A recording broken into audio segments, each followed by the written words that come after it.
Tonight we are gathering at a very dark moment in our history, in our lives. I think most of us on this call could not imagine that there'd be a war full on raging in the heart of Europe, a full war of aggression with no justification happening before our eyes.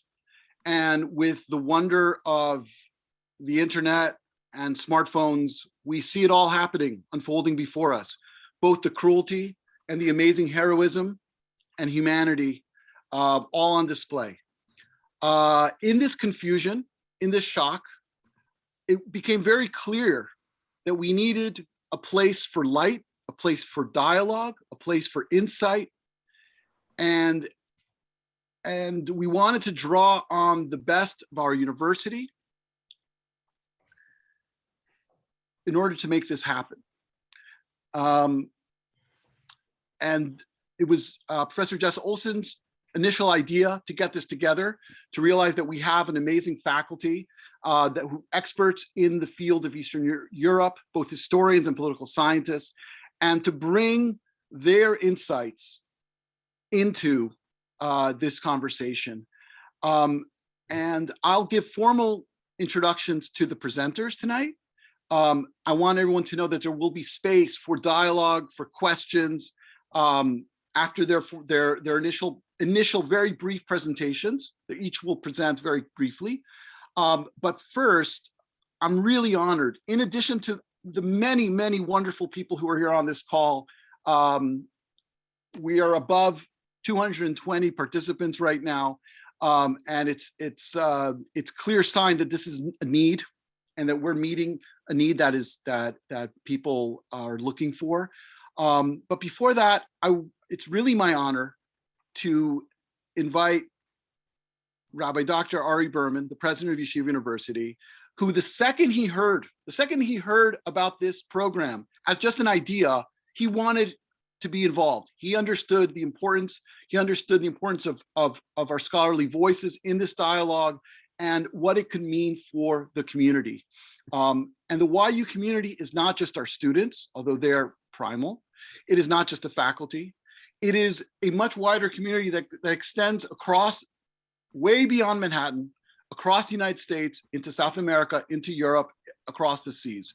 And so it's with real pleasure and honor that I welcome President Berman to speak and to start our night off. So thank you, Rabbi Berman. Thank you so much, Ronnie. Thank you, Jess, for the thought and the right instinct to have this program, and all of the professors who are here with us, the wonderful guests, our students, our incredible students. And of course, we are blessed with the presence of having Rabbi Arthur Schneier, our wonderful alum, and whose international international studies program, really speaks to what an event like this would be about. And we thank you so much, Rabbi Schneier, for your continued support, and so wonderful to see you as a good friend. I just continue Ronnie's point, and why I immediately did respond is because I felt, a lot of Jewish institutions responded to this crisis by going to what is a tried and true method of tshuva, tefillah, and tzedakah, and they've started charity campaigns, and they davened, and they said, the chapters and Psalms, perhaps a little less tshuva and repentance, but the idea of a spiritual kind of response.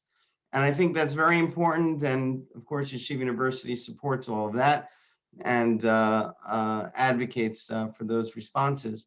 But as the flagship Jewish university, where we uniquely contribute is in our education and our scholarship. And what we do is, in addition to the spiritual responses, we bring the educational response.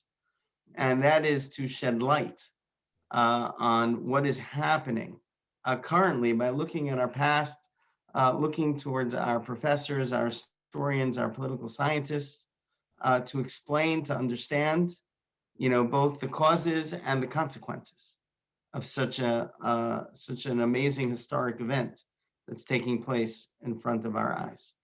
So I'm deeply thankful to the professors who organize this. This is exactly as the flagship Jewish university where we are supposed to be, and very appreciative of their correct and accurate instincts on our place in the Kehillah. Just wanted to open with some thoughts, then I'll turn it to really the scholars to lead us, based on their years and decades of scholarship and research. And that is, the prophet Isaiah tells us, Lo yisagayo gai cherev v'lo yilmudu od milchama. That the prophet Isaiah speaks of a time, foretells of a time, where nation will not lift sword against nation. V'lo yilmudu od milchama, which sometimes is translated as, and there will no longer be war. But that's not actually what the verse means. What the verse in Isaiah means is, V'lo yilmedu od milchama, nation will not learn. They will not further learn war. And when I think what the prophet Isaiah is teaching us is that war is a learned action. Meaning, even though that the rabbis have a very Hobbesian perspective of the state of nature being a state of war, of anarchy, still the warfare itself is actually a learned action. And I think that one of the things that made this past period from World War II till today so different than in so many other periods of history is that there was a time where we didn't see this, as Ronnie said. We have not seen this kind of aggression of country against country, of a war of attack, of sovereign state against sovereign state in Europe since the Shoah, since World War II. And we thought that lo yimudu od milchama, that learned act that we've rooted that out. And what makes this event, I think, so fearful is that it cripples our sense of stability. We thought we had a period of time of lo yisagaya gaicher. We thought that was our reality. And one of the things we're so concerned about is not just what's happening in Ukraine, but what does that trigger? What does that trigger for this generation? And below Yomadu, how does that teach patterns? Patterns that we thought were broken now could be learned once again, learned by other countries and other sovereignties, and learned by new generations.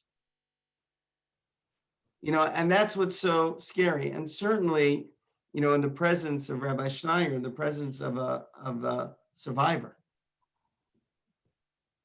when we talk about Europe at war, and the Jewish community in Ukraine, obviously this is nothing, no comparison here, but it triggers such natural senses of insecurity, for the Jewish people very specifically. And this context and bringing our professors, to teach and to show and to shed light, and what led to this, what's the history of this, what's the current circumstances, and what do they foresee, as consequences and actions that we can do to better, this is so important. And this very potentially, but certainly a triggering event, and very potentially is a historic and history shifting event. So on that, opening note, again, I thank everyone here for coming, for attending, for listening, for participating in dialogue, as Ronnie said, I guess towards the end of this event, and for our professors who are leading this very important evening. Thank you so much, Ronnie. Thank you. Thank you so much, President Berman. It means so much to all of us to have you here, and it's really a great honor. And I want to just highlight that also tonight we have, in addition to many professors and Rabbi Schneier, also Selma Botman, our provost is here, Dean Karen Bacon is here, and your support is very appreciated. I want to thank also all the groups that made this possible. This was a joint event. It's the way we like to do things, to have things together. And I want to just not leave anyone out. This event was co-sponsored by the Rabbi Arthur Schneier Program for International Affairs, the Emil A. and Jenny Fish Center for Holocaust and Genocide Studies, Bernard Revel Graduate School of Jewish Studies, Yeshiva University Political Action Club, otherwise known as YUPAC, the Dunner Political Science Society, Yeshiva University College Democrats, and Yeshiva University College Republicans. And it means a lot to me that all these different groups can come together and realize the importance of this. I'm going to formally introduce the speakers, and then they're all going to give a very brief introduction, introductory statements, and then we will have a dialogue, and you will be able to send me in your questions into the chat. So please, as people are talking, send questions into the chat. I will be reviewing them, and we will get to as many questions as possible. All right. Joshua Karlip is Associate Director of the Yeshiva University Center for Israel Studies, and the Herbert S. and Naomi Denenberg Associate Professor of Jewish Studies at Yeshiva University, where he has taught in Yeshiva College, Stern College, the Bernard Revel Graduate School, and the Emil and Jenny Fish Center for Holocaust Studies. His publications to date include the critically acclaimed The Tragedy of a Generation, The Rise and Fall of Jewish Nationalism in Eastern Europe, and his forthcoming Oifen Shidivig. Sorry about that. I need to brush up. Often Shadebig, yeah. Oifen Shidivig. Okay, fine. At the Crossroads, Jewish Intellectuals in the Crisis of 1939. Karlip's current book, Project Rabbis in the Land of Atheism, The Struggle to Save Judaism in the Soviet Union, recently won 2 prestigious grants for Moscow. And it's wonderful to have you here tonight, Josh. Thank you. Jess Olson is Associate Professor of Jewish History at Yeshiva College and the Bernard Revel Graduate School. His work focuses on the cultural, intellectual, and political history of the Jews in Germany, Austria-Hungary, and Eastern Europe, and the history of psychoanalysis in Central Europe. His current book project is The Search for Jewish Essence, German Jewish Culture from Chernovich to Vienna to San Francisco.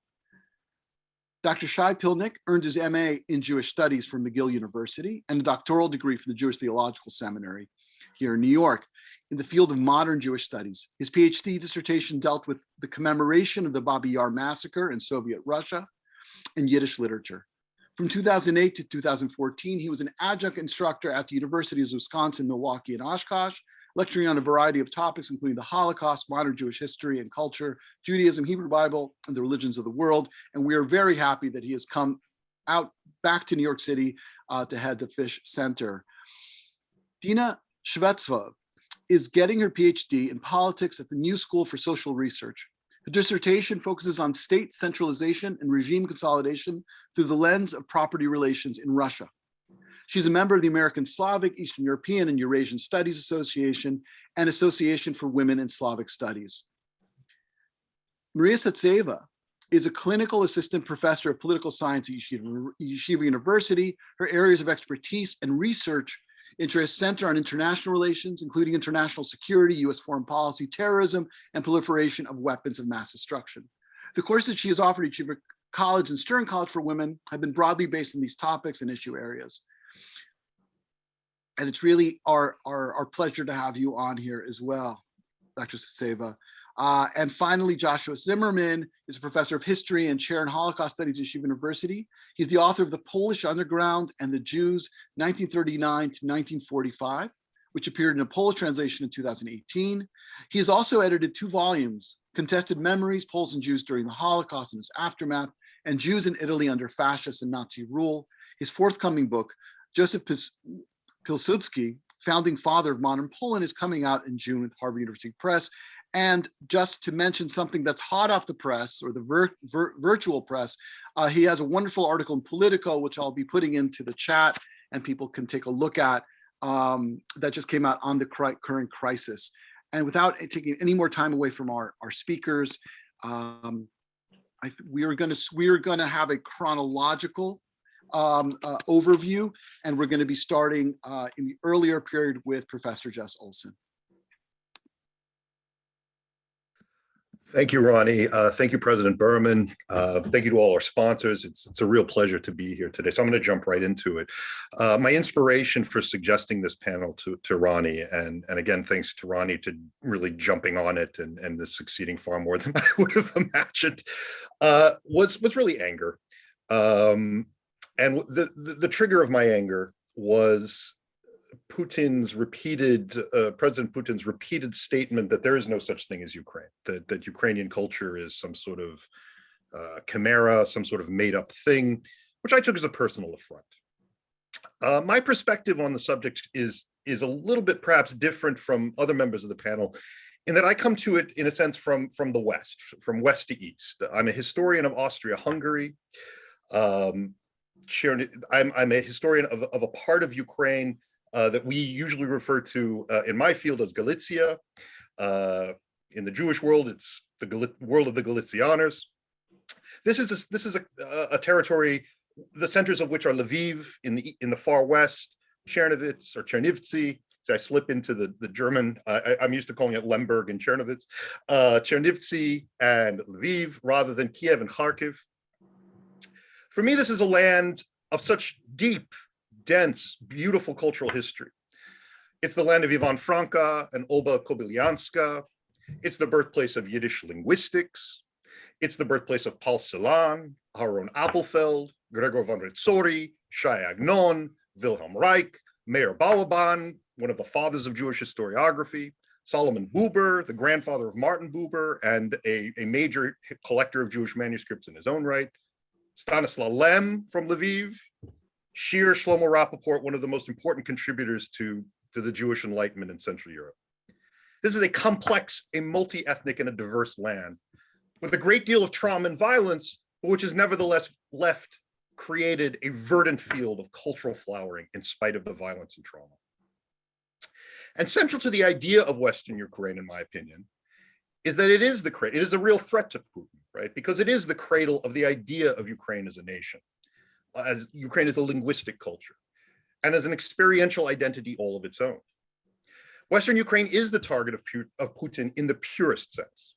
It's the location of a flowering of national identity that began in the 19th century, tied with Taras Shevchenko, repressed in the Russian Empire, but part of the tumult of tolerated national identities emergent in Galicia. In a way, it's this area that gave birth to the possibility of a modern Ukraine. And this is the thing that Putin cannot tolerate. There is, of course, an ambivalence in this national culture coming at it from as a Jewish historian. It's difficult for me at times to rectify the central statue of Khmelnytsky in Kiev, in a very prominent place. A person from a Jewish perspective who has, to put it lightly, a very spotted history. But in Western history, this was where a tempered movement towards liberalism that was honed in the last days of the Austrian Empire was allowed to happen, and which really prefigured today's conflict. But it's important, I think, for us to remember that we share a real history with this country as Jews, and particularly as Zionists, because this was the cradle from which Zionism and Ukrainian nationalism emerged, as well as other forms of Jewish diaspora nationalism, of which I've built my career, my book on Natan Birnbaum. These nationalisms were not antagonistic, but were fighting for the same thing, self-determination with dignity.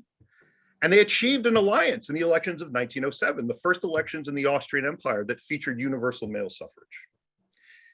And in its own way, in my opinion, this is the legacy that Ukraine is fighting to defend and which we much support.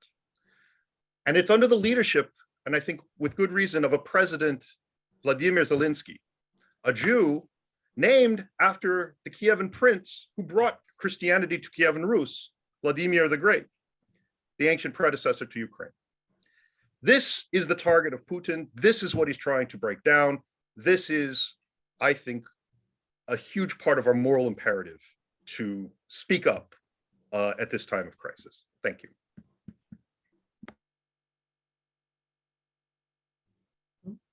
Thank you, Professor Olson, for that perspective.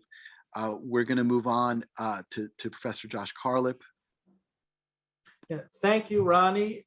Thank you, Jess, for organizing this wonderful panel. Thank you, Dr. Berman. I just want to sort of pick up where Jess, where you left off, and to say that, for 2,000 years, the Jews were we were the stateless nation par excellence. And the Ukrainians were also, a stateless nation.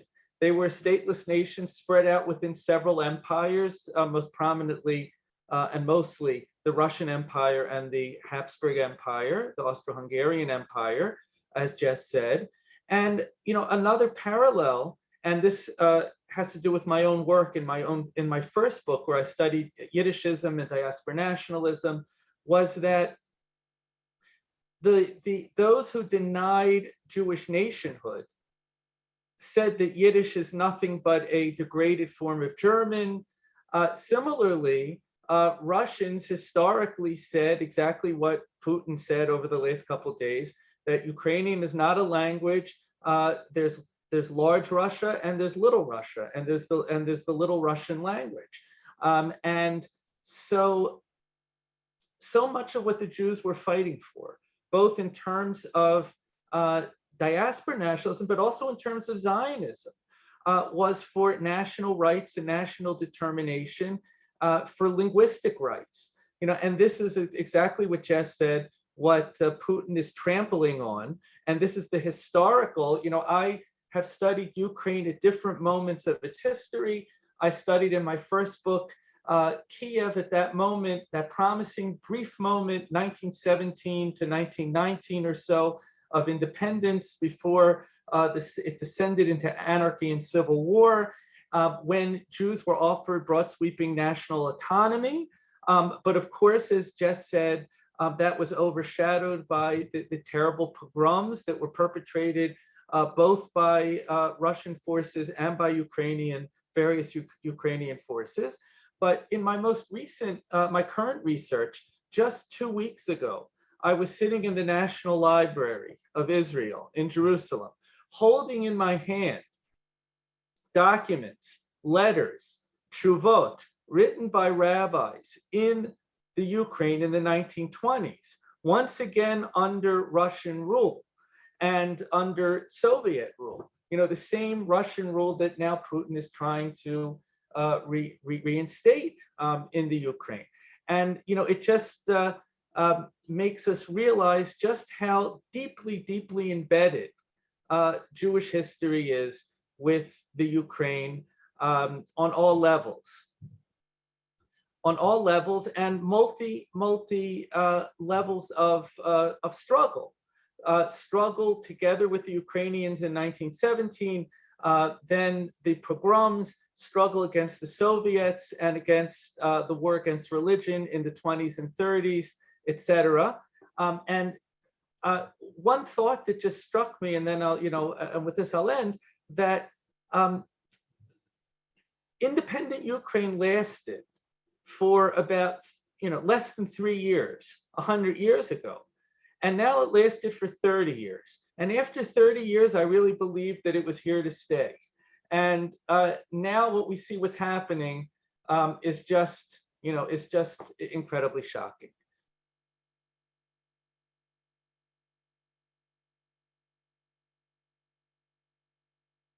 Thank you. We're going to move on to Professor Josh Zimmerman now. Thank you.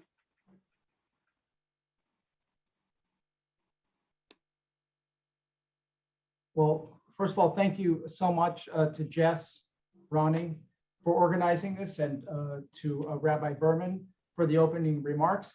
I would like to just make a few remarks to put this in some historical context and to kind of describe the psychological climate and perhaps collective memory in Central Russia that could contribute to a sense of fear on the Russian side and where it comes from. So in the last 200 years, there's been 2 major European invasions of Russia. And we should recall that there are no natural boundaries between Russia and Central Europe, right? In 1812, France, under Napoleon with the Grand Army, invaded Russia with what was then the largest land invasion of human history, with about 615,000 troops. And it's critical to remember that over half of those troops were not French.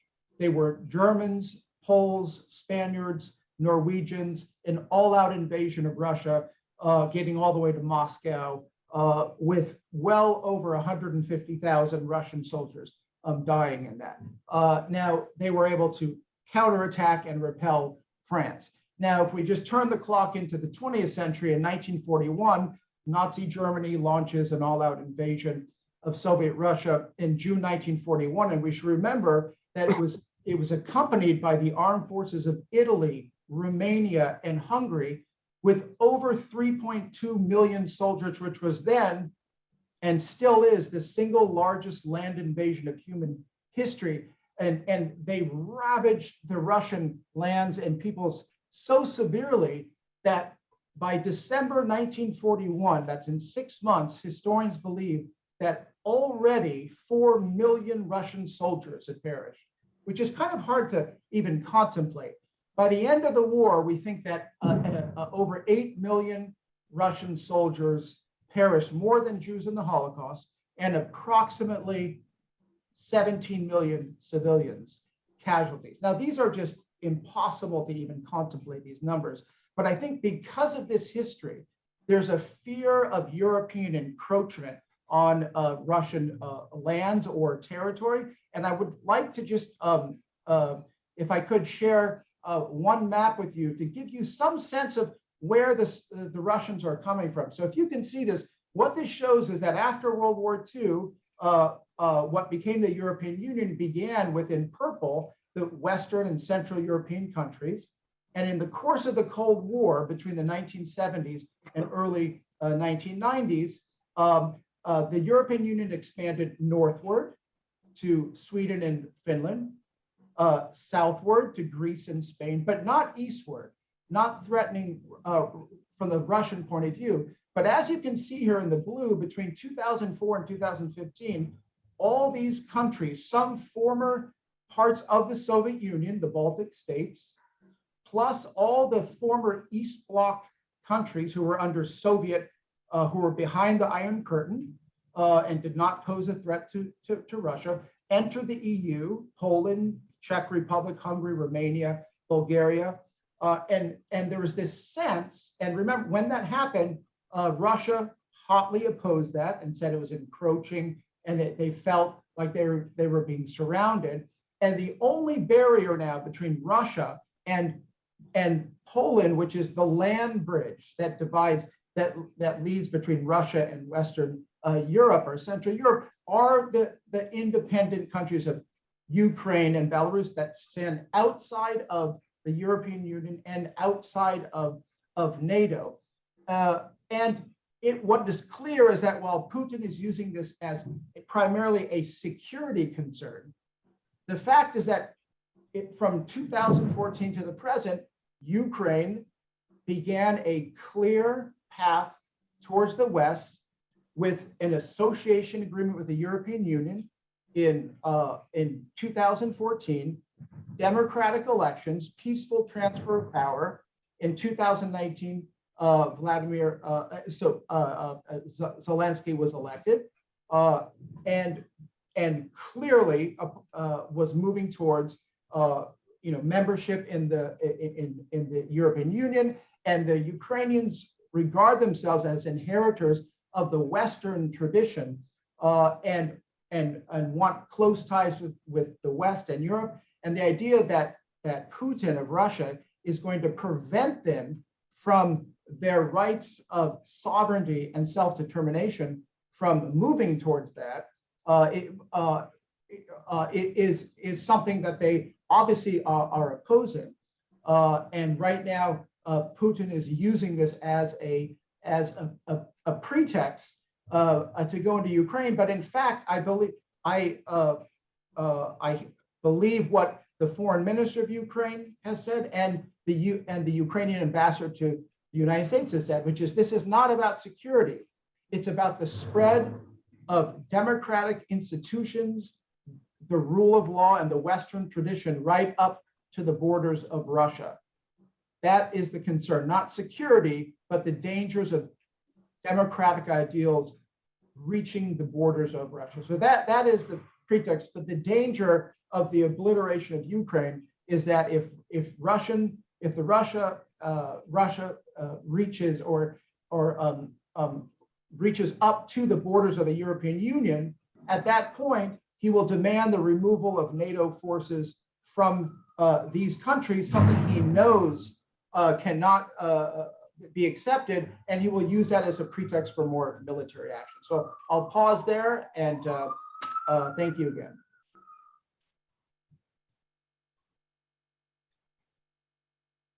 Thank you, Professor Zimmerman. We're going to move on, continue on to the contemporary scene with Dr. Zaitseva. Please. Thank you so much, Ronnie. Thank you, Jess, for putting this panel together, and to my fellow colleagues for participating in this. So I'm going to bring you to the contemporary and jump straight in and tell you a little bit more about how this bad situation can go to worse very, very quickly. And what I wanted to offer a couple of thoughts on the nuclear angle in this, because you hear about this a lot, you read about this a lot, the escalation by Putin of the nuclear rhetoric. What does all of this mean? So a couple of things, a couple of thoughts. First of all, you probably all have heard that yesterday, Putin ordered some of Russia's nuclear forces to be put on what's called high alert. So people have been asking, what does this mean, right? What is this high alert and what does this mean? Russia, of course, has nuclear weapons. It has a lot of nuclear weapons. Specifically, it has 1,588 strategically deployed nuclear warheads by one estimate. Now, portions of the Russian nuclear arsenal, and for that matter, American nuclear arsenal, are always on high alert. Land-based warheads and sea-based warheads are almost always on high alert, either in Russia or the US. Now, typically, air-based, these are nuclear bombers, are not on high alert. And a lot of people speculate that that's exactly what Putin was referencing yesterday, that he's putting some of the nuclear bombers on high alert. Now, what does it mean, high alert? That means that a weapon can be fired within 15 minutes of authorization. Now, as you can imagine, anytime there is talk of something nuclear, there's a lot of fear and there's a lot of concern, particularly in the context of a militarized conflict. Add to that the fears and worries about things like accidental use and unauthorized use, which is something that a lot of nuclear experts have always worried about, even in the time of peace. Now, to say that the situation is tense is an understatement. Now, another thought I want to offer to you.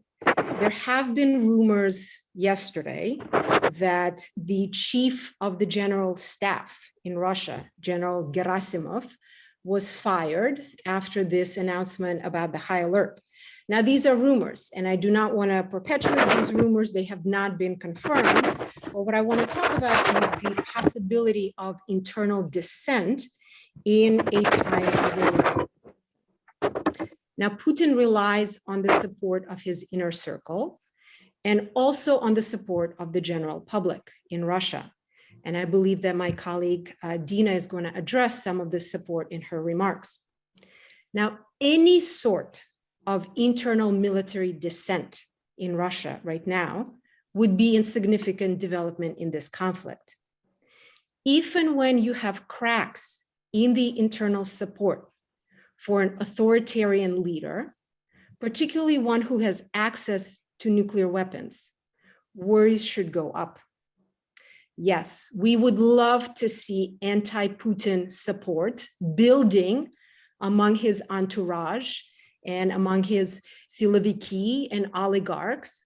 We also need to be concerned about who's in charge of the nukes when this internal power struggle is taking place. Now, finally, the last thought I want to put out there is Belarus yesterday voted to renounce its nuclear neutral status. What does that mean? That means that Putin can now station Russia's nuclear weapons on Belarus's territory.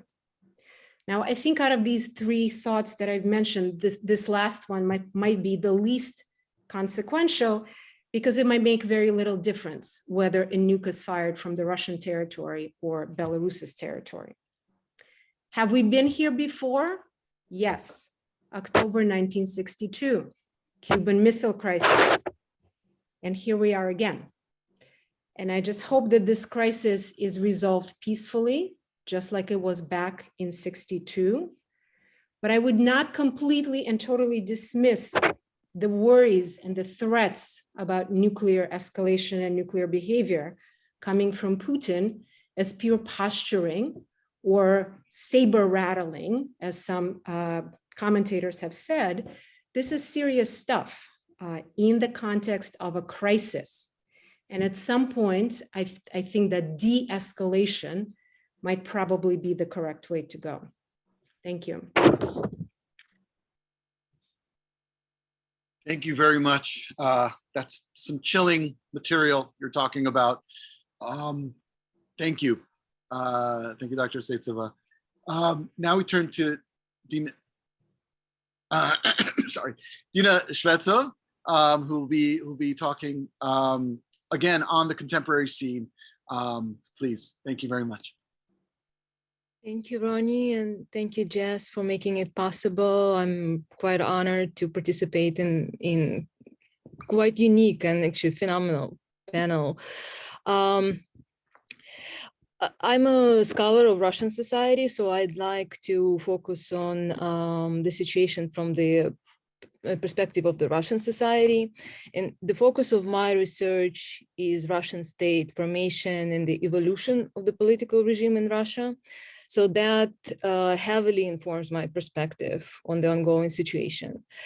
But even from the comparative perspective, the war in Ukraine appears to me potentially to have very far-reaching implications for the state of the world.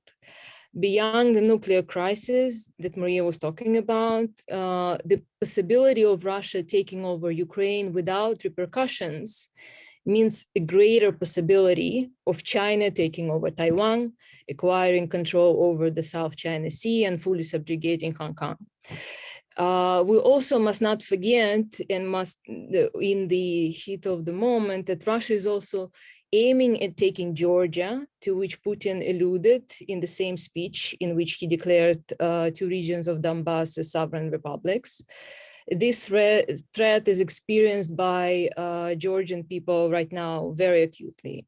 The precarity of the small, struggling, but yet successful democracies all over the world, with China and Russia having their way, will be transformed into precarity of democracy all over the world. I therefore see this crisis as no less than a fight for democracy and sovereignty of the democratic states. Insistently, the Russian people who choose to stand up to Putin regime often understand their fight in existential terms. Over the last few days, the protests all over Russia resulted in thousands of people arrested and many beaten by the Russian police. And yet the Russian people still choose to protest while the government is doubling and tripling down on the repressions. Concluding my remarks, I'd like to read an email that I got from my Russian colleague, prominent Russian sociologist and philosopher Greg Yudin, a few days after he was detained and beaten to unconscious during the anti-war protest in Moscow. With Greg's permission, I quote, "Thanks for reaching out. I had a concussion after being detained. It is better now, but I'm still struggling with some symptoms. I'm really grateful to you for being ready to help. The only thing you can do now is to spread the word of a terrible danger that is looming over the whole planet. Please make people understand that what we see from here is evil is coming and it should be stopped. Make them realize that the world has no right to sell out Ukraine. In that case, our struggle here will be vindicated." Thank you. Thank you for sharing that. That is really, I think many of us here have been struck not only by the bravery of the Ukrainians fighting the Russian forces, but also by the incredibly brave citizens of Russia coming out to protest in a situation where they know the dire consequences of that. It is not a walk in the park. And so I really appreciate you for voicing that. All of our panelists tonight have really left us with some really useful lenses, whether they be historical or theoretical, to kind of figure out where we are and what's happening.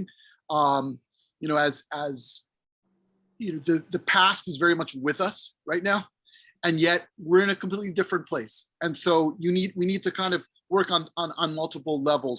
So I'm gonna call from some of the questions that are here. There's so many great questions coming in. One question that maybe this was touched on, but this kind of links the past and the present. What ghosts of the past in Ukrainian nationalism are still present in the right now, and how does that affect what we're seeing? I'm leaving that kind of open. Ronnie, can I take the question? Oh, I'm so sorry. Yes, that's fine. But you know what? This is a great segue to my perfect. Exactly. Okay, good. So my entry, because I actually think that me being here, somebody who wouldn't just express his own reflections, but rather represent a Holocaust and Genocide Studies Center, and also an imagined community of Holocaust educators, Holocaust survivors, children of survivors. I wanted to say that over the last few days, I've been inundated by emails and calls from people whom I know within that network.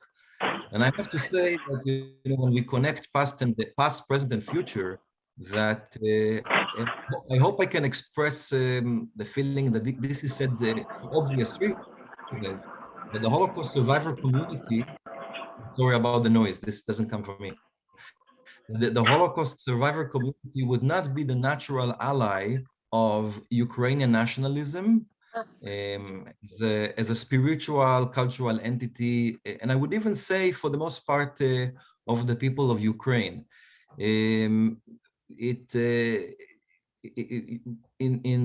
If we can look for a moment at Germany and German society after the war, although Adolf Hitler never really disappeared completely from the cultural orbit of the German people, there are no streets in Germany today, neither in the East nor in the West, named after Adolf Hitler. That's not the case in Ukraine, a country in which, if I may mention Stepan Bandera, Simon Petlura, Roman Shukhevich, this is a country in which we really have a problem thinking about us, first of all, as a community of Holocaust survivor families, and by extension, of course, the Jewish people. In Ukraine, there is still a tendency to glorify Ukraine's national heroes, who also happen to be people with tremendous amount of Jewish blood on their hands. Ukraine is a country that is soaked in the blood of our brothers and sisters. This hits home when you also see a war taking place, of course, not a war equitable with World War II, equitable or even comparable with the Holocaust, but a war taking place in the same place. Kiev, after all, was the first capital city that became Juden Rhine across the entire continent. I wanted to say that if this was a national fight, let's say, of the Danish people, I think for Jews, there would have been a much natural, it would have been much natural to come to the support of a people who's fighting for its independence, for the territorial integrity of their country, and for their freedom. But I want to say that although I make a living by constantly going back to that dark past and drawing lessons from it, that I advise actually not to do it at this point. And at this point, what we should do is to all rally around a small people that has been attacked in a completely, I would say, an almost completely unprovoked way. This is an unprovoked attack, where the offender is also targeting innocent civilians. That's clearly a part of the strategy. What we see here is a country that is a military nuclear superpower trying to aggress, to devour a smaller country. And that's exactly the reality of the European landscape actually before World War II. If we are to build a post-war world, we have to make sure that this would never stand. And that's why I call all of us at this point to put aside our memories, our perhaps personal biases, and really stand here on the right side, on the right side of history. If I will make another note about the present, if we move from the present and down from the past to the present and now to the future, I also wanted to make a comment about resolution. I'm not a political science professor, but in my work as a historian, as a teacher, both as an academic and as a human being, I've had a lot of ties to Russia and Ukraine. I spoke over the last couple of days with a lot of friends who are either a part of the Ukrainian diaspora or people who still live in Ukraine or in Russia. And I have to say, and I would like to point out that we also need to treat the subject with a great deal of humility and understanding its complexity. And I actually think that Putin is in a way doing the worst PR possible for himself and for the Russian people. Because a few days before Putin invaded Ukraine, and also before he invaded Crimea back in 2014, it was common knowledge among experts in the field that this is a very complex issue. You can maybe detect by my accent that I'm Israeli.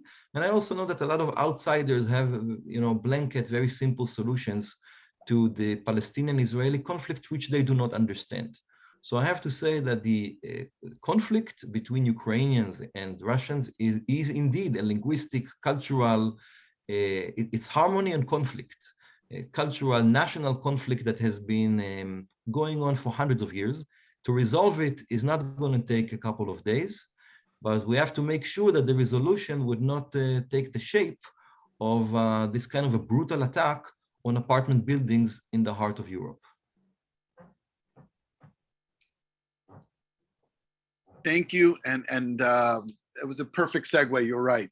So there are so many great questions, and I think one of the things that I'm gonna ask a very hard question for all of you, which is where do you see this going, and what can we in the United States do besides sending money to humanitarian organizations and things of that sort? But where do you see it going in a way that the West could affect this going forward? What are our options beyond what has been happening? And I'll add a caveat. Perhaps you think what is been done is enough, is going to do it, is going to sink, all right, I'll leave that to you guys. If I could, make a comment. So what I argued in my piece today is I pose a question, which is, in 2 weeks from now, are we going to wonder what we could have done to prevent the disappearance of Ukraine from the map of Europe? Or do we want to act now in order to prevent that? And so my argument is that the strategic blunder of the West starting in mid-January was to take the military option off the table as a point, from the point of departure, from the moment of negotiations, which is we will not be defending Ukraine militarily, but we will do these other things. And what I argue is that history has shown us, as it did in the 1930s, when Great Britain and France stood idly by while Nazi Germany conquered Austria, Czechoslovakia, and Poland, wiping them off the map of Europe, thinking that they're preventing war between themselves and Germany in the short run. And the cost was, of course, astronomically, exponentially higher for inaction at the time.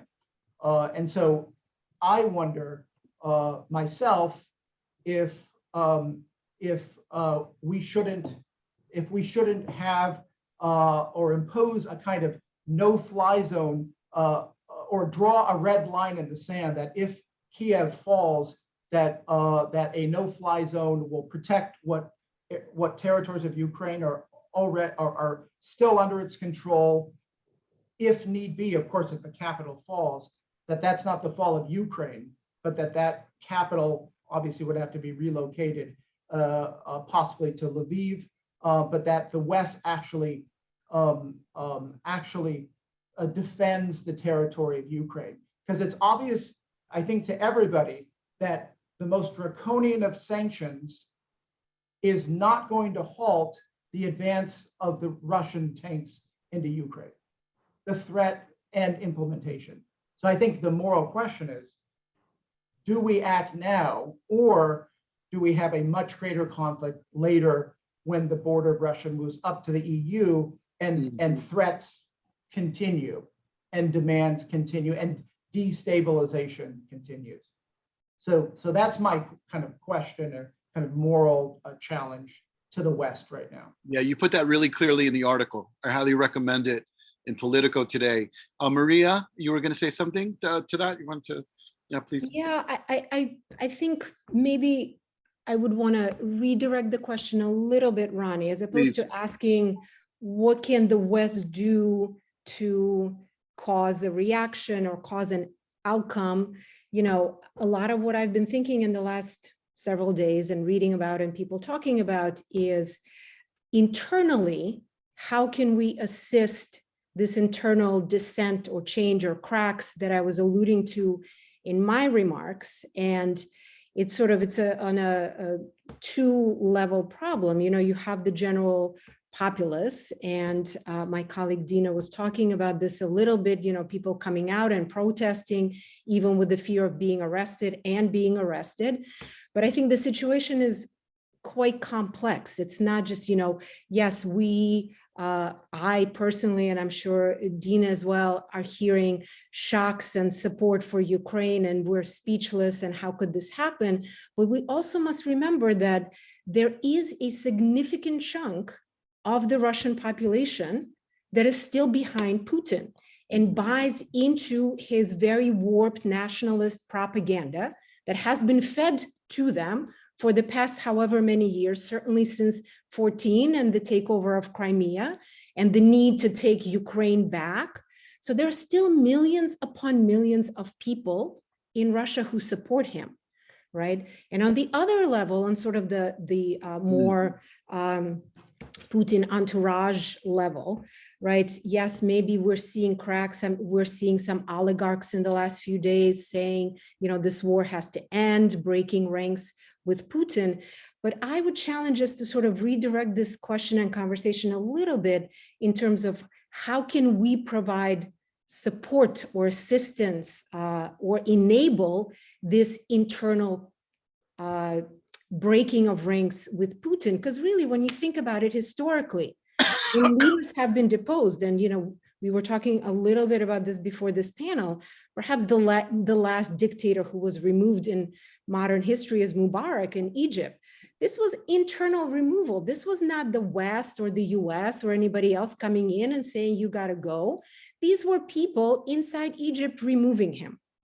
So perhaps the conversation, however challenging this task may be, may also need to consider how can we empower the Russians and the Russian ruling elites and the oligarchs and supporters of Putin to remove him from power at this point. Can I ask Maria a follow-up question? Please. Is it your view that Putin and his followers genuinely believe that NATO and the EU are an offensive alliance that's poised to obliterate Russia? Because what is the fear that Ukraine joins the EU and Russia itself its territorial integrity is threatened? Is there actual belief in that, or is that more a ploy, and what's really going on is the spread of democratic institutions? I think the short answer is absolutely yes. That NATO and this rhetoric that NATO moving closer and closer to Russia's borders and NATO troops moving closer and closer to Russia's borders is absolutely, if not an existential threat to Russia, but a very real security threat to Russia. And that propaganda has been perpetuated ever since the collapse of the Soviet Union and ever since the NATO expansion project.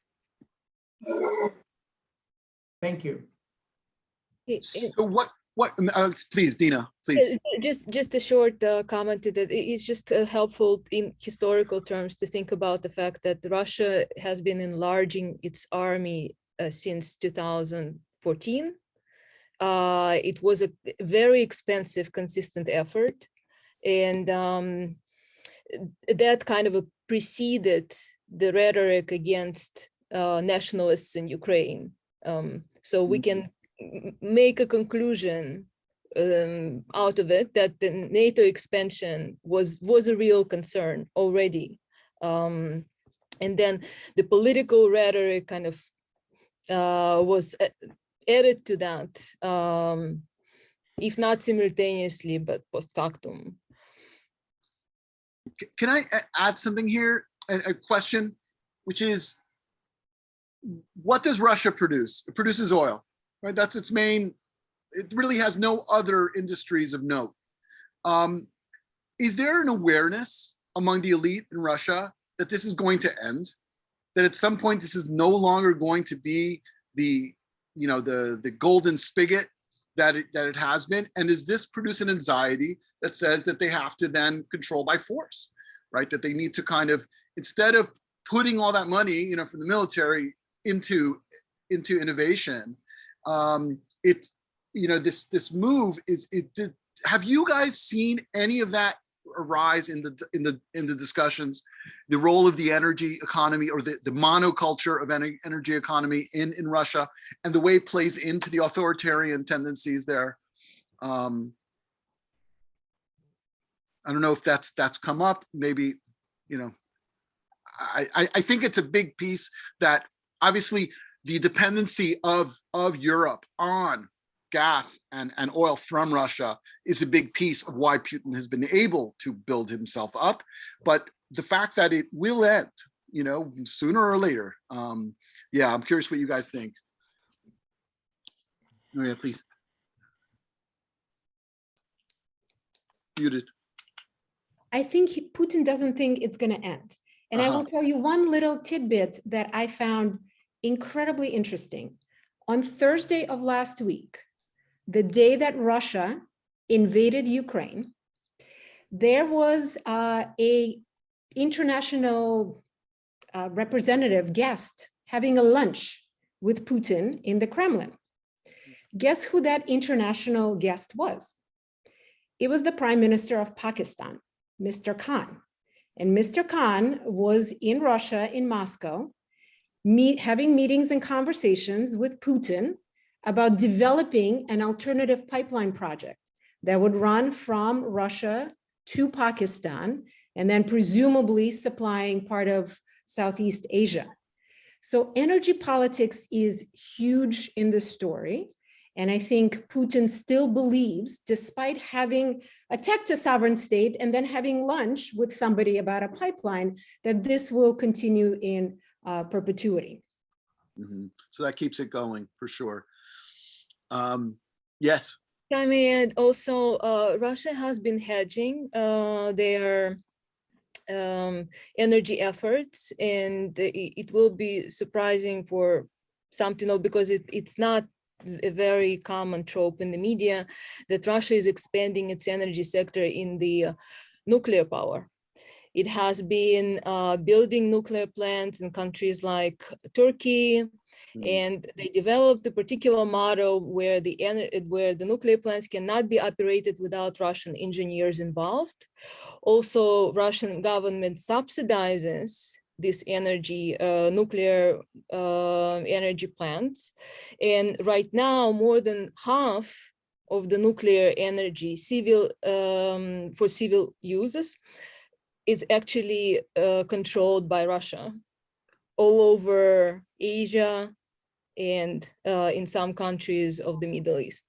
And this hidden story, to me, I mean, it's also it's a hidden dependency that Russia has been strategically creating. So I fully support the conclusion that I do not think that Putin in any way is giving up his ambition to be for Russia to be an energy superpower. Can we expand the lens a little bit? Because a lot of questions are coming in about in two directions, and I'll let you guys take them. One is China, and obviously there's a lot of parallels here. People very worried about the fate of a place like Taiwan in light of what's going on here in Ukraine and the ability or inability of the West to stop someone like Putin. What would they do with China, which is much more important on so many levels and much more difficult to stop. And also on the other trajectory, Israel, which is the place that I think most people on this call care deeply about and know a lot about. And Israel's been put in a very difficult diplomatic situation that anyone who knows a little bit about the realities and the geopolitical realities and the historical realities understands why. But what's the role for Israel, or how Israel should play this out in any smart way? So that we're going in two different directions. One is towards Asia, and the other is towards the Middle East. And again, I'm going to leave you with the hard work of putting that together. So if someone wants to start with China, we can go there. So let's start with Israel. Josh, you had your hand up first. Yeah, I'll say something about Israel. And obviously, Israel is in a very difficult, precarious situation with this. But what I wanted to mention is the close relationship that has developed over the last 30 years since the large aliyah from Russia and from the former Soviet republics between Israel and the Ukraine, especially between citizens of the Ukraine and citizens of Israel. I was just speaking when I was in Israel 2 weeks ago with someone who emigrated, made Aliyah when she was a little kid, from Moscow. And she said that a very close friend of hers would go back to the Ukraine, did business with the Ukraine, ended up marrying someone from the Ukraine who ended up going to Israel. And, so the relationship, has never been, in a sense, closer in terms of familial ties and friendship ties back and forth. That's number one. Number two, I just wanted to make a general statement in terms of attitudes that Jews have both in Israel and here. The ambivalence, what Shay talked about, the Holocaust survivors who have such bitter memories of Ukraine and Ukrainians. And, I would say that the last 30 years, we've really seen, to quote, the famous line from Lincoln, the better angels, of Ukrainian nationalism. What we saw as a possibility, as a glimpse of a possibility in 1917, 1918, when Ukraine offered broad sweeping national autonomy to the Jews and created a Jewish a ministry of Jewish affairs and a Jewish parliament, for a national parliament. Now we see a possibility where Zelensky, ran, and as he said, it was the fact that he was Jewish was really seemingly a non-issue, for him. So we've seen really the better sides or the best sides of the Ukrainian heritage coming to the fore over the last number of decades, and precisely that is what's being attacked, the democratic orientation, the westward orientation.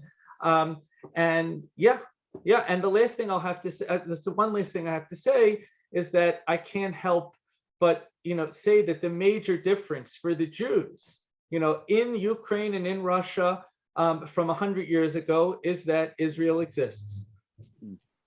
100%. Jess and then Shay. Yeah, I just wanted to kind of, amplify some of what Josh just said. I think it's an important thing to note that well, before COVID, one of the major destinations for a huge number of Hasidim, right, in Israel every year in Rosh Hashanah is to Uman, right, is to a Ukrainian city that as Josh has pointed out, right, it's kind of fascinating, right? I mean, last week I taught my students the tragedy of the Khmelnytsky uprising, 1648-49, right? From a Jewish perspective, is almost a kind of trauma of early modern Jewish history, right? It is before 1939, right? That was the trauma, the collective trauma. This is a hero of Ukrainian national identity. But the fascinating thing is, and I think just to go back to what Josh said about Volodymyr Zelensky, is it seems now that there is something that was being, in a sense, experimented with, maybe even dreamt about. I spent a lot of my career writing about an early Zionist who forged sort of political alliances with. He was one of the founders of Zionism, forged political alliances with Ukrainian nationalist parties in order to sort of, leverage Jewish and Ukrainian voices against a sort of Polish hegemony in Galicia. That I feel like, tragically, we're finally seeing, the sort of apotheosis of that 115, almost 120 year ago moment that was then subsumed by just wave after wave of blood and destruction, that it seemed like we were really kind of on the cusp of something very different. My own, travels in Ukraine a few years back, right, like showed me. I spent time in Chernivtsi, talking with the governor of the Bukovina, the governor, the mayor of Chernivtsi, who were just enthralled, just starry-eyed with the idea of a kind of community. Of these groups. Now I know that politicians talk, but I do think there was something really there, and that to me is what really is so painful about all of this. Yeah, I just heard a wonderful interview with Professor Petrovsky Stern from Northwestern, who's Ukrainian, and he describes the thriving Jewish life right now, not in the past, right now, kollels, Bate Midrash, filled with Jews learning Torah all over the country. It's, so it's a thriving Jewish community right now. Well, not right now, but and we've seen, and if you follow things on social media, you've seen these very, very emotional, scenes of synagogues, people leaving with Torahs or right. So we know it's a complex story there. Shay and then Josh. Yeah. Oh, I'm sorry. No, Josh Zimmerman. Yeah. Okay. I have to go. Being the citizen of both countries, the United States and Israel, I wanted to note that their interests here do not necessarily mesh. Israel is an ally of the United States, but it's not a member of NATO. I think it should support the Ukrainian people, and Israel has already condemned the invasion, but should be very careful not to hurt its policy vis-a-vis Russia. Russia has some stakes in the Middle East, particularly in Syria, that do affect the national security of Israel. And we can certainly see this conflict spilling over. We talked about Southeast Asia. Another place where it can spill over is to the Middle East. When we see now countries that have imperialist dreams and aspirations, Iran, for instance, who would look at it as a great incentive to start their war. For the United States side, I wanted to make a comment about the notion of the post-Holocaust, and also the post-war, the post-World War II world that we try to build, which is really based on the existence of democracies, on the ability of different nations to negotiate settlements, and also on the notion of an international community, United Nations, an international tribunal, and an international court. What we are learning here is that all of these great institutions that the West has built must be also protected by force. And if we have naively thought that we can protect our civilization and our values just by being kind, being friendly, and having, be partners to great debates and discussions. We also need to wake up now and understand that our civilization, and I'm talking now about Western civilization, also embodied in the figure of NATO and this alliance, can survive only if it has the ability to protect itself. This way, in this sense, I wanted to agree with what Dr. Zimmerman said before, that I think Putin and many Russians are ready to accept all of those financial penalties. I think that they would be unmoved by them, and that the only thing that would move them is our ability to reach a resolution and perhaps even reach a compromise, but to do it from the United States point of view, from the position of strength. And strength has to be military strength. We have to face it. I'd just like to comment on that. I was very struck that a week before yesterday, on Sunday on 60 Minutes, the foreign minister of Ukraine, Dmitry Kuleba, was interviewed, and he made this extraordinary statement, which is he said that if the West allows Ukraine to be obliterated from the map of Europe, so in other words, if the West allows a sovereign democratic country in the heart of Europe to be destroyed without preventing it, that would give a message to dictators and authoritarian leaders all over the world. And he mentioned China and said this would be a message to China that an occupation, an invasion of Taiwan would not be met with any military intervention. Or that would be, I mean, if we're not willing to defend a country literally on our doorstep in the heart of Europe on the border, we will simply watch it as the tanks come in. Why would the leader of China think we'd do anything to protect Taiwan? And then he used some other things. So he said what the world is watching is, will the West step in and defend its values and its international norms, or will they not? So I thought that was an important statement that he made. For the political scientist, can you tell us something about China and how this plays out? Or maybe I'll phrase it a little bit differently. Many people have been surprised by the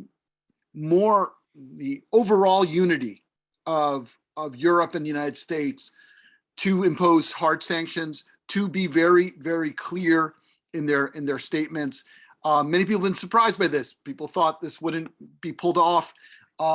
Is this enough? And is this enough in the future for future threats? Okay, yeah, please. Let me jump in really quick. So I think China is a big part of the story, and we need to talk about China, not just because of Taiwan, but I think we need to talk about China because China, as you know, has been very, very quiet over the last 5-6 days. They've tried to stay neutral, even though they condemn violence, they are not taking sides. If I had to guess, my guess is for months leading up to this, there have been conversations had between US and China, Europe and China, EU and China. If he does this, how far are you willing to go? And my guess is that China rebuffed these approaches and advances to commit to any sort of sanctions and punishment of Putin if he crosses a proverbial red line or an actual physical geographical line into Ukraine. Now, I do think that sanctions of last Friday versus sanctions of today, that the EU and US and collectively and beyond that, many other partners are putting together on China are night and day. Sanctions of last Friday is a 3 on a scale of 1 to 10. Today, it's probably a 7 or an 8.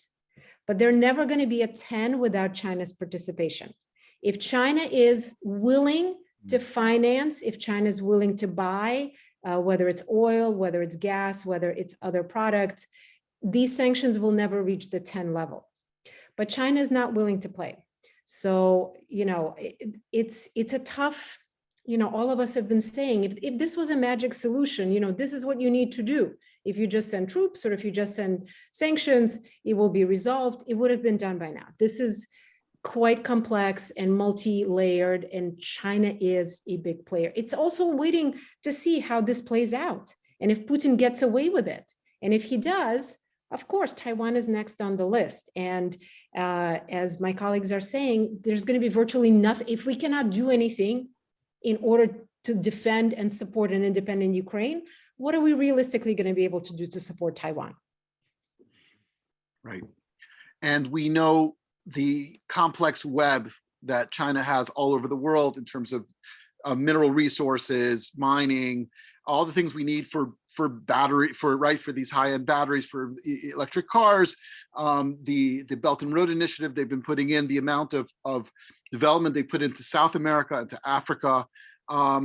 In our retreat, in the United States retreat from the world stage, they've filled it up. And this is going to be a very, very difficult piece here.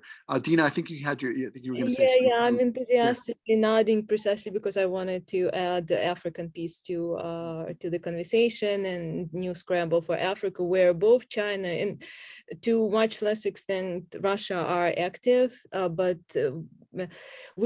in case of China, China is also colliding in Africa with European interests of former colonial powers. So the way what this will mean if Russia is able to take Ukraine, what this will mean for China is an absolute win, because Russia becomes basically country heavily dependent on China.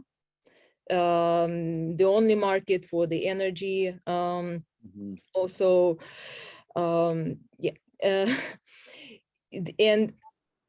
the other part of it is China gets to fully exploit the political precedent that Russia is setting. Yeah, so this is a lot of pieces here. It's getting late, and I wanted to say to the audience, your questions have been great, and I encourage you. First of all, you can find everyone's emails at the YU website in our different departments, and please, I'm inviting you to email my colleagues. They will have answers for you, or at least give you ideas for good reading, where to look, where to understand things deeper and better. And know that we're a resource for you, for the wider community. The graduate courses at the Bernard Revel Graduate School and the Fish Center are all online. So you can come as an auditor or a student and go deeper into these topics. The recording of tonight, if you want to share it, will be out in a day or so. It takes a little processing time, and you can look at that at the website for the Schneier program, which is yu.edu/Schneier. And I want to thank our panelists. But before we end the evening, it's my great honor to invite Rabbi Arthur Schneier, for whose in whose name my program is named, and whose model of living history and understanding what it costs to forget history, and to find every opportunity to build bridges through diplomacy and through human contact and dialogue to avert the worst, but who also knows the hard lessons of history. So it's really an honor to have him here. So please, for concluding remarks from Rabbi Schneier. Thank you so much, and thank you to everyone who's been here. Having such a robust audience tonight was really special and meaningful, and we look forward to meeting together in person and virtually in the near future. And may we hear good things from the war zone. Rabbi Schneier, please. Good evening. Can you hear me? I'm a Holocaust survivor who lived under Nazi rule and Soviet rule. And first, let me thank all of you for participating in this very important program. And the director of the Rabbi Arthur Schneier International Program and all the other programs connected with Yeshiva University. I want to pay tribute to our director, Dr. Prelate, for bringing us together. And you were a fabulous, fabulous host of all the panelists. Thank you. I just want to make a few observations. I appreciate Rabbi Dr. Ari Berman's commitment and understanding that the world is interconnected. We are interconnected. We have a tendency of focusing only on what is affecting us Jews, but we are part of the world. And that's exactly what Yeshiva University stands for. And so I want to make a few observations. Number one,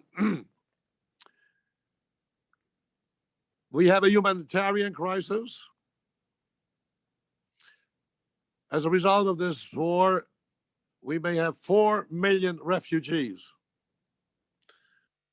And in addition to that, I've been in contact with Kiev and Moscow. I know Putin, I know Lavrov, I've dealt with them. I remember when President Putin was brought to Moscow by Yeltsin to squash the Chechen rebellion. The greatest danger we're facing today, like we faced in 1918, when just as a successor of the Austro-Hungarian throne was killed in Sarajevo, or what happened in Munich in 1938. One miscalculation, and you're going to have World War III.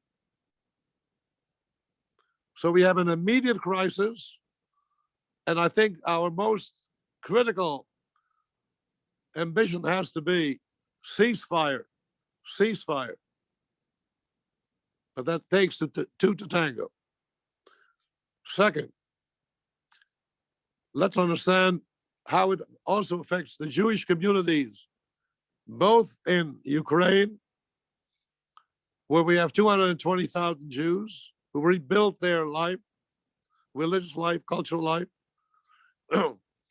and many of them are fleeing to Hungary, to Romania, to Poland, to Moldova, to Slovakia. Some of them are separated from their husbands. And you must say you have a former comedian, a Jew, as president of Ukraine. So you have a large population of Jews in Russia itself.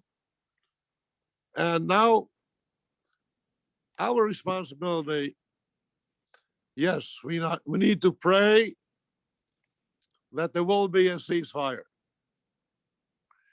If not, I am a firm believer every conflict comes to an end. Question, how many human lives will be lost? And also, we have to understand the precarious position that Israel is in. I've been very much involved in building relations between Israel and China. I've represented President Clinton in negotiations with President Jiang Zemin. It's an important relationship that Israel has with China. Russia today borders Israel and Syria. And there are 3 new players in the world today: Iran, Russia, and China. So what I'm saying is, particularly Yeshiva University, we not only have to analyze the political situation, but we also have to guide people to deal with the humanitarian crisis, to deal with Jewish communities in Hungary, in the Czech Republic, in Moldova, and Poland, who need help in order to absorb some of the refugees. So we can speculate, and I don't know whether you heard the latest news, another escalation. The diplomats of Russia at the United Nations, including the ambassador, were expelled and asked to leave. That's escalation. That's escalation.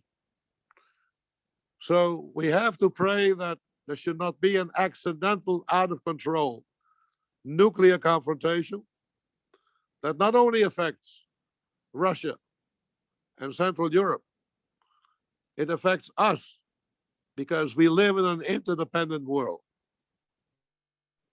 Interdependent world. It took Germany a lot of courage to take a tough stand because they are dependent on Russian energy. Hungary gets 80% of their energy resources from Russia. Okay? Italy, 90%. So there will be repercussions, not only in Russia, but we are going to feel an impact in the free world. It's about a new world order that we're talking about. A world in disorder may face a world that is controlled not by international organizations, not by a Security Council of the United Nations, but by nations that have the power and the force, which has been stated by the panel. But again, on a hopeful note, we will always see an end of conflict. Every conflict comes to an end. World War I, World War II, Korean War, you name it.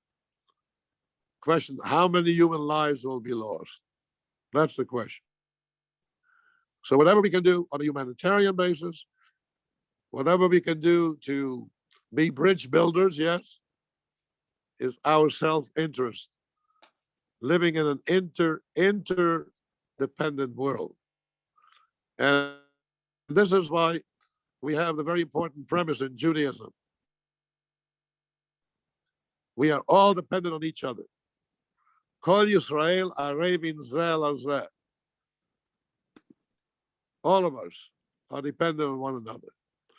Thank you so much for this informative program. I salute all the panelists, all the participants, and let us hope and pray an end to the hostilities, ceasefire, and response to the humanitarian crisis. God bless you all. Thank you. Thank you, Rabbi Schneier. Thank you for ending us on words of peace. We need them, and we need to know that that will come. And thank you all to the panelists who've really enlightened us and given us depth and tools to make our way through this as citizens of the world. Really, it's an honor. And thank you very much to everyone who made this possible. I want to thank again our partners, Rabbi Arthur Schneier, Program for International Affairs, the Emil A. and Jenny Fish Center for Holocaust Genocide Studies, Bernard Revel Graduate School of Jewish Studies, Yeshiva University Political Action Club, the Dunner Political Science Society, Yeshiva University College Democrats, and College Republicans. And I want to thank Erica Sultan, who is my research associate, who's done so much to make this possible under very, very short notice. And thank you to all of you. And maybe we meet again for more on happier times, but during tough times that we can also come together and learn from each other. Thank you so much. Thank you, Ronnie. Thank you, Ronnie, for being an extraordinary host to this event. Thank you. I second that. Thank you. Thank you, everyone. Thank you, everybody. Good to see you. Let's see each Right. other in person over some coffee. Yes? All right. Absolutely. Okay. right. Face to face. Rabbi Schneier, thank you again. Really. Thank It's a you. You Rabbi were great. Schneier, thank you. Great. wonderful honor. Thank you. Okay, everybody. Have a good Thank you, night. everyone. Good night. Thanks for joining us. Bye. Thank you for joining.